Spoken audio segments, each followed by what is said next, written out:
Yes, mambo vipi mtazamaji wa Salamba Plus na Salamba Radio. Karibu tena, mimi ni Fred Joviti. Hii ni Insta Story. Niko hapa kukujuza mastori yote ambayo yanaendelea mtaani katika jiji letu la Dar es Salaam na nje mipaka ya Dar es Salaam. Niko na minister mmoja ambaye anaitwa Livingstone mahali hapa siku leo.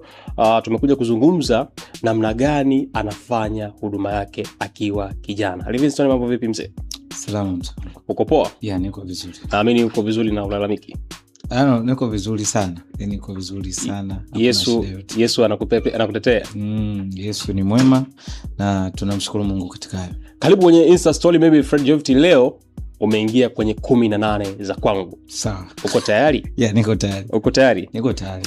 Yeah, moja tuendelee hapa. Nataka kujua umekuwa ukifanya huduma kwa muda sasa tangu nianze kukufuatilia, na unafanya huduma nzuri, unaimba vizuri, unafanya kazi nzuri, na hivi karibuni nimeona umetoa nyimbo yako mpya imefanya vizuri paka sasa ambayo inaitwa Raha.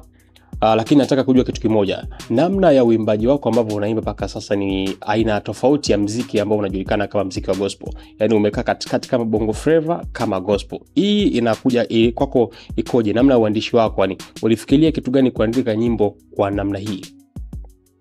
Nilifikiria mbali sana kwa sababu tunaenda kwa generation na nilikuwa siimbi hivyo.